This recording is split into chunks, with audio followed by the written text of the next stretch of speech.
Hey everybody, Zac Clark here. I was asked to do a little breakdown of my deck from my first place run for the CornerStone event at Top Deck Games this weekend. And I'd like to do this. I like to go over some little deck tech kind of situation for sorcery and kind of show everybody what I was thinking. The changes I made to the original deck. I think Zalem. This was a deck I pulled from Zalem and made some tweaks myself. So yeah, let's talk about the Enchantress deck. First off, the beauty of Enchantress is it's sort of an off-meta deck, right? No, not a lot of people see this played very often. You're normally seeing, as far as the big decks, you're seeing like, some kind of a sorcerer deck that's like Spirit Sorcerer or Earth Sorcerer or something like that. You see Steam Druid, you see Archimago, right? Maybe you see a Pathfinder, Avatar of Air, decks like that, but not a lot of people play Enchantress. And I think that's a mistake because this deck, like, the best way I can put this is if you've ever played Tecmo Bowl in like 1989, 1998, I think the Tecmo Bowl game for Nintendo, when you could be the Raiders and get Bo Jackson, that is how I felt from every round but round 5 when I took my only loss. And I even felt that way, I would say, maybe not in the semifinals, where I played a pretty long game against Mike Herbig. Most of you know Mike Herbig is the guy who created the Four Cores app, friend of the show, of course. But also he's the guy who ripped up the Eric's Curiosa on camera. One of I think the Courtesan Cup event in Baltimore like a year-ish ago. But that was the only, he was playing Archimago. And that was the only time I felt, after kind of learning that deck, that I felt really like pressured. And even then, like, I put the heat on in the late game. Once I kind of got a chance to play against my 5th round opponent, Matt, who was also my finalist opponent, and I saw what the deck could do, because I had only played with the deck against my my friend Harry, who was kind of testing with me that night. So we proxied that deck up and played it so that we could kind of get an understanding of what it does. This was my first sorcery event, so I really didn't know what to expect as far as skill level was concerned from me or from the other people. I think everyone played as best they could, but the Enchantress deck just felt like people were not ready for the play patterns that this deck offers, and that could change in time. But right now, I think Enchantress is severely underplayed and an amazing pivot to the metagame that puts a lot of people off guard. You can do burst damage. We talk about on the show a lot about some equivalents in Magic the Gathering that you can take to other games. I've talked about how, like, in Overpower, there are card analogs. Like, there's a draw 3 in that game that you can be like, oh, that's, there's my Ancestor Recall. That's a good card in Magic. Maybe it's a good card in this game, right? In Sorcery, there's the concept you can sort of take away from that you have from Magic the Gathering is Mike Flores's classic article, Who's the Beatdown? And with Enchantress, you can kind of choose if you're going to be the beatdown or if you're going to be the control deck, right? And so against most decks, you're going to play a control role and then move into the late game. But against Archimago, Archimago is like a pure control deck, the decks that I was playing against at least, right? Where they're just, divine healing, getting themselves into a situation where they kind of can outcard you and get cards back from the graveyard and stuff. And I built this deck with that in mind, but without actually testing it against a real pilot, we weren't sure how it would do. And once I got my one game in against Matt in the Swiss and lost that, I realized very quickly, like, I need to be the aggressive deck against this particular deck, which was not the tack I was taking against many of the other decks in the format. I would outcard them after I did something like cast a Poison Nova or something like that. So let's go card by card and kind of talk about the deck, and I'll share with you my thoughts on the cards and how I use them and what interactions I was looking for. This episode of Eternal Durdles is sponsored by CardMill, the first automated scanner and sorter built specifically for trading card game players. With its intentionally compact design, CardMill uses AI-powered recognition to identify each card and sync inventory with real-time pricing, batching up to 300 cards at a time by name, set, color, or type. Collection data is securely stored in the CardMill network, giving players full access to their cards through an easy-to-use web portal. CardMill supports Magic the Gathering, Pokemon, Yu-Gi-Oh!, Flesh and Blood, Disney Lorcana, Star Wars Unlimited, and many more to come. Created by software engineer and longtime Magic the Gathering player Jonathan Dumanis, CardMill launches on July 22nd on Kickstarter with early bird pricing starting at $350. Backers receive lifetime access to all software updates and new features. Go to cardmill.com to learn more and reserve your path to the future of card sorting with them. So, of course, we've got the Enchantress.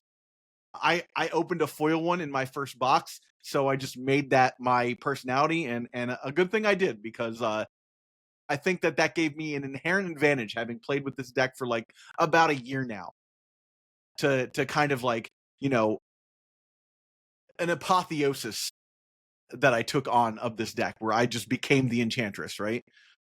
So we've got Silence. Silence is great. It stops root spiders. It just stops like annoying minions like Merlin. It stops, what's it called? Morgan Le Fay. There's so many things that Silence just handles and allows you to just continue on your game plan, right? And a lot of times there's cards that are just super resilient to you that you just need to get rid of, and Silence does the short work for you, right? Then there's Black Plague and Great Famine. They both do very similar things. Now, important note, I like Black Plague more than I like Great Famine, and the main reason is because most of the time, most creatures in this game are under 4. Most of the time, when you animate a Great Famine and attack with it, the Great Famine is going to die afterwards, because it's also the largest creature on the board in that spot many times. So I like Black Plague more, because if you could attack onto a spot that has, maybe like a tapped Grandmaster Wizard or something like that, that will kill that, and you'll get another turn with the Black Plague. But great against Root Spider as well. So right now we've got 4 cards that are just amazing against Root Spider, and allow you to deal with that card, which can be problematic when you're trying to animate an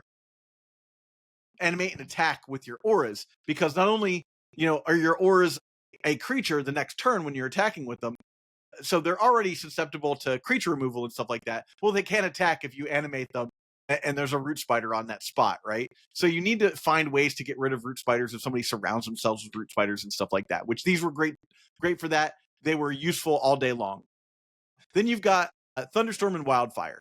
I kind of put these both in the same category of just massive damage dealers, right? Wildfire is amazing because it has to move around the board, but when it's a creature, you can kind of backtrack into spaces, or like get it out of a spot where it might have been stuck and then move it the other way. Something I learned about this that I didn't. This is the problem with playing with only your friend for like a year, right? This is our very first event. I did not realize that this procs at the end of each turn, not just at the end of my turn. So it made it that much more powerful. We had been playing it wrong, and I had been playing it kind of nerfed for like a year. So seeing that, and I was basically able to say, I'm not just doing, I was like, this is great. You do 4 with the wildfire, and then it does 7 damage each turn. You're actually doing 10 each turn if you're optimizing this, right? Because you're getting that extra 3 at the end of each turn cycle. It moves a little faster. That's not a problem. This card, although it's ephemerally on the table for not very long, you could do just massive amounts of damage. Like I said, 10 damage is a literal ton of damage. And if you can wipe the board with a card like this, another amazing thing about auras is that you could basically put them anywhere. This one has to go on one particular spot, but auras can be cast on any spot of the board, so you don't have to worry about your opponent playing something that you can't get to because you don't have line of sight for a spell or something like that. Almost every aura can just be smashed down on any part of the board, which means that I basically get to have my own free summoning spheres in my auras that sit right next to my opponent, smack them for 3 with wildfire or or Thunderstorm, and then the next turn I'm hitting them again with the creature version of that card, right?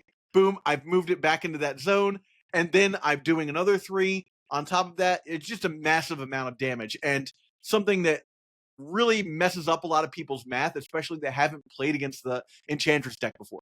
These cards are not only a must.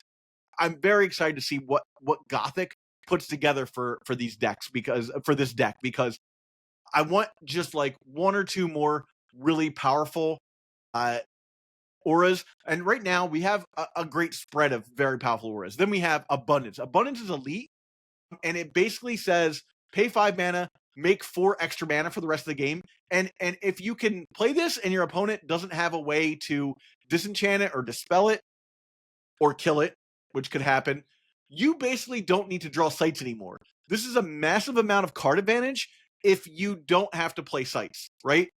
You get 4 sites, you have 8 mana. You have a bunch more sites, you're making a ton of mana. I was able to luckily cut off my opponents a lot of time because the decks like Sorcerer, Pathfinder kind of does this thing where it jumps around, and I was able to kind of cut off the Pathfinder by just placing my own sites down at one point. And Archimago don't really, they have to take time off to draw cards or to draw sites, right? Whereas if you get to a point where you have abundance out, you can kind of pick and choose really what you want to do. And that's something that I think a lot of people don't realize about Enchantress is Enchantress has these cards that kind of translate into card advantage because I don't have to draw sites anymore. I can just lean on my abundance. And then abundance in a pinch is a 5 mana creature, as a 5 power creature sometimes. And so when you're attacking your opponent's, sites, yeah, you're gonna have to move it onto their sites. They're gonna get a little extra bonus, but 5 damage is a lot of damage. And if you can get your opponent a couple times with 5 damage, that ends the game for them. And you're still gaining the mana from the other side of the other part of those sites. I would gladly end the game by giving my opponent 2 mana, letting them have a little bit of time to do something maybe, but like knowing that I just have this inevitable like monster on the side of the board for myself. And then, of course, Atlantean Fate, which is a great board wipe kind of situation that you can just play and flood the sites. And again, another card that can get rid of Root Spider. But I learned Bedrock can't be flooded. So little things I was learning as the day went by. And I really appreciate everybody at the tournament that was quick with rules interactions for me to give me like correct rulings on my cards, because again, I hadn't played this outside of just at my friend's house and knew the deck. Special thanks to Lauren, who was also an Enchantress player. She didn't bring Enchantress today or yesterday, but knew a lot of the rules interaction. So I was able to be like, hey, Lauren, could you answer this question for me? Just things I didn't know because me and my friend had just been like, I guess we'll look it up. And there's not always great ways to find out like little teeny rules that we were coming across these corner cases. And then, okay, we'll go into artifacts.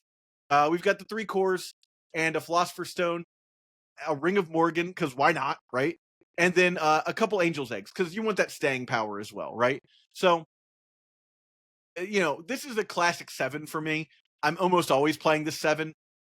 I like Ring of Morgan. It doesn't have like the best home in this deck, but you have a lot of cantrips in this deck where you're casting spell and drawing a card, and sometimes you just need an extra point or 2 of damage, and it's a 1 mana spell that makes your Enchantress and makes your enchantments creatures. So it's fine for that too. All right, let's talk about the creatures, because this is where I think things take a big turn. And I'm not positive that this was Zalem or if this was like Golden Eagle, but I saw an Enchantress build with Adept Illusionist, and I was like, this card is amazing. This is a card that I kind of slept on for a really long time. But this card's an amazing 2-for-1 that can continue to resurrect itself throughout the game. And just being like, oh, I'll do 2 damage with that, and it's a spellcaster, so I can like get line of sight on my opponent to like put them in a like weird spot. And most of the cards in my deck are spellcasters too. So I have like this weird like extra line of sight that I can do to like be like, oh, maybe I'll lightning bolt you. Maybe I'll maybe I'll cast a pact with the devil here and get rid of this guy and then bring him back because he's a adept illusionist, right? So, Poison Nova allowed me to like just cast Poison Nova, right? Wherever I wanted to be. So, anyhow, of course, we've got Apprentice Wizard and Grandmaster Wizard. You kind of need those in this deck. You need that card advantage to just get your engine rolling. I'm playing a Miser's Fey Changeling here. I like this when your opponent plays like a big guy, a big dumb guy, and you're just like, you wasted a turn, and then you get to do your like tempo thing, right? You just start moving around. You're like, I'll play the Fey Changeling, bounce your blocker up, right? And then attack with my wildfire. Now your 4-power guy can't block it to kill it, and your opponent's taking a bunch more damage. Things like that. Courtesan Thias, I never cast yesterday. There are times when Courtesan Thias is just lights out. You lose the game, your opponent's done, right? I'll animate my guy attack after casting Courtesan Thias, and then I'll have my opponent attack into the wildfire or the thunderstorm or something like that, and do the last amount of damage while they're on death's door. But I didn't ever cast it yesterday, so I can't say that this is a must-have for the deck. But there are times that it's really great. And then Death Dealer, you got to play Death Dealer, right? Finding the right high-end cards for legacy, vintage, pre-modern, or old-school Magic can be challenging. That's where friends 3-for-1 trading come in. 3-for-1 Trading is one of Europe's top Magic the Gathering retailers with an incredible selection of premium singles, sealed product, and even full sets, all available with free, fast, and secure worldwide shipping. They add fresh inventory every Wednesday with weekly deals and discounts. So whether you're hunting for that elusive piece of power, a legacy staple, or something spicy for your collection, they've got you covered. First high-end orders over $500 or €500, use the code EDFREE to get free worldwide shipping. Check them out now at the number 3, the number 4, the number 1.gg/ED. That link takes you right to the shop and helps support the channel. Huge thanks to 3-for-1 Trading for supporting the legacy community. Now back to the show. Okay, so let's talk about the spells, right? Twist of Fate is like, it was funny. I said I like a Miser's Twist of Fate, and in Magic, a Miser's, when you say a Miser's, it means like the sneaky one of, right? But it's a unique spell, so you can only play one of it. This card is either a 10 or it's a 0. Now, the times I cast it yesterday, it was a 10. I would do like a 12-point swing, like trading 6 life from them, giving me 6 life, and then being like, okay, cool. I cast a spell that turned on one of my auras. I attack, and I could take them down 12 to 13 points in one turn, which is pretty wild. A pair of blinks, like I said, you need those cantrips, and it helps to get your Enchantress around the board if you need to just get her out of the way of stuff. I play 1 disenchant. If this deck becomes more popular, we will need more disenchants, I think. But disenchant is kind of my all-around, here you go. This is what I want to do. I'm not running common sense. As you can see, I'm not playing Earth. So maybe with the new sideboard rules, where we're playing Toolbox and stuff like that, we'll throw disenchant into the sideboard and we'll be able to access it more readily. I play 1 Firebolt, and generally Firebolt is there to end the game after my opponent hits death's door, because they're already worried about moving around the board to get away from my auras, and they're like, okay, I'll just move into range of one of your spellcasters, and you're like, boop, kill you, right? They're not. It's just that extra piece of unfamiliarity a lot of people have with Enchantress that you are also kind of an aggro deck sometimes. You have access to Firebolts, you have access to Lightning Bolt. And if your opponent's running away from you or trying to throw guys in the way to block, that's your chance to just get them with a one of. Riptide was really interesting. Movement matters so much in this game, and you don't really realize it until you were able to maximize it. And Riptide's another cantrip, right? I'll move your guy away from my aura, and then I'll attack your opponent, right? So it allowed me to get in attacks in certain spots where my opponent couldn't block the aura. It would make things awkward for my opponent and draw me another card. Feast for Crows. I like this for just naming disenchant against an opponent that is playing it, especially Archimago or something like that. If I'm playing Archimago and they haven't played their ring yet, maybe I'll name that. Angel's Egg was incredibly annoying for me because I am a rushdown deck at the once I get control of the game, I need to start doing damage.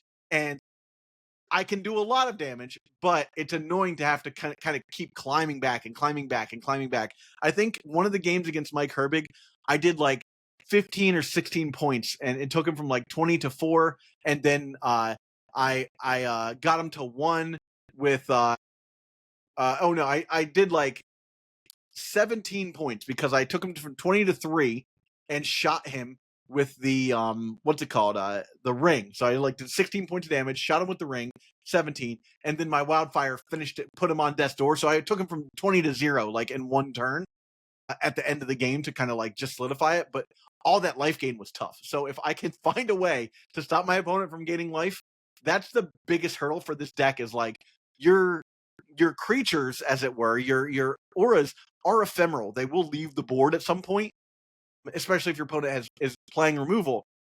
They're not wasting removal on your pitiful creatures. They're going to be wasting removal on your enchantments. So on your auras. So you have to be aware that if you want to get in damage, you need to make sure your opponent's not gaining life. Divine Healing is another great choice. Infiltrate's great for just dealing with your opponent's like monsters that you just don't want to see anymore, or stealing one of their monsters and getting in that last point of damage for burst damage on them. So that's a card I've really liked, and it just allows me to be like, oh, do you have a big guy? I'll pay 4 mana and steal it from you, and maybe just incapacitate it for the rest of the game. So there's that. Pact of the Devil, obviously, like I said, this makes sense in this deck. You're already playing a bunch, 1, 2, 3, 4, 5, 6, 7, 8 spellcasters. You already have 8 spellcasters. Like, this card's perfect. And Adept Illusionist like works great with it as well. Sometimes you just need to draw 3 cards, right? Like, why not? Ball Lightning is another great card that like you can set up against your opponent where like you're like, I'll do 4 to you. You could bounce it back to yourself and do 2 and get that last point in for that 5 to like get them to death's door. You can use it as like a kill spell for several creatures if you want to do that. There's a lot that you can do with this spell that is very versatile, and I really like it for that. Poison Nova, of course. If you're playing any version of Control, you need to have a Poison Nova in your deck. Major Explosion, I'm playing 2 of these. These often put my opponent to death's door or end the game by just having that little bit of reach that you need to get to where you need to go, but also can just blow up the board and get rid of things. And because you get to choose whether or not your auras turn into auras when you cast spells, you could be like, I'll cast Major Explosion, don't turn anything into a creature, blow up the board, and then maybe cast another spell and then attack with the aura that was in that space. So you can there's a lot of fun to be had with this card. Since you're enjoying the show, please like and subscribe the video. It helps the channel grow. Support Eternal Dodos on Patreon so we can create even more content and cover events. Patreon supporters get an ad-free RSS feed. You can even join our deck donation tier to get your very own episode. Join the Durdle Maniacs at patreon.com/eternaldurdles. Now back to the show. So, somebody asked me about all of the 2 and in one case 3 pips on my threshold here. I'm playing a lot of fixing in the deck. So I'm playing an Annual Fair, first off, right? And then I'm playing, 9 duels in Lighthouse, in Oasis, and Ruins, right? 9 duels there. And then Color Out of Space, right? I'm only one site in my deck is Earth, and it's Pillars of Zeros that I didn't even use profitably against my opponent. I actually exiled my own Adept Illusionist in a moment where I just needed extra mana. So Pillars of Zeros could literally be like an extra, maybe another card that like helps with the fixing. I didn't have any personal trouble getting my spells off. I know there's a lot of 2s and 3s in here, but because I am prioritizing that when I look at my opener, I'm looking for duels when I see my opener. I'm thinking about what my hand looks like, and oftentimes I would have like, okay, I have a Color Out of Space, or I have a Joyous Guard, and I have a Lighthouse or an Oasis. As long as I had like 2 duels two multicolor cards, I was like, I think I'll be fine. I'm just gonna, I'll draw to what I need eventually.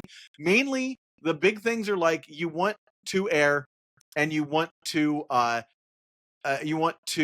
fire relatively early to be able to play Adept Illusionist and to be able to play your Wildfire and Adept Illusionist. The waters for the Adept Illusionist. You can wait on the Adept Illusionist a lot of times and wait till you're in a spot where like you can play them a little further away from your opponents so they don't have line of sight. So I didn't always need to play like turn 2, Adept Illusionist. I did have him turn 2 a couple times and was able to play him, but you don't have to prioritize water super heavily because a lot of your water spells are late game cards. Silence. You don't want to just play Silence on the board for no reason, right? You don't want to just play Atlantean Fate willy-nilly. Even Abundance, like, you're going to have 5 sites in play by the time you play Abundance, and you're probably going to have your threshold by then for it. I didn't really have any trouble during the day trying to figure out whether or not I was going to have threshold. And I made sure to remind my opponents, like, please just watch my threshold. I'm really bad at doing this. I did use the 4 Cores app most of the day. And for the most part, I never really had any real trouble getting to threshold against my opponents. You've got to prioritize air.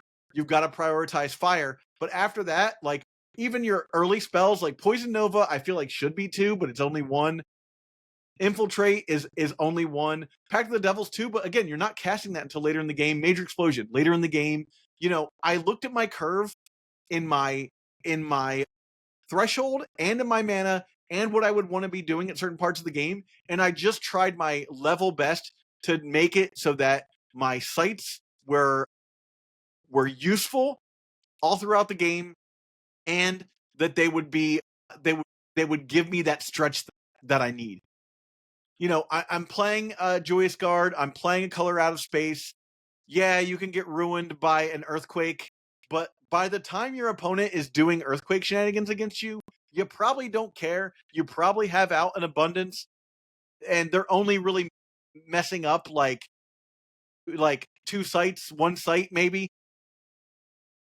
For my druthers, you just move your guys away from those sites, and your opponent's got to deal with those and not deal with the sites themselves. So I never really had that trouble.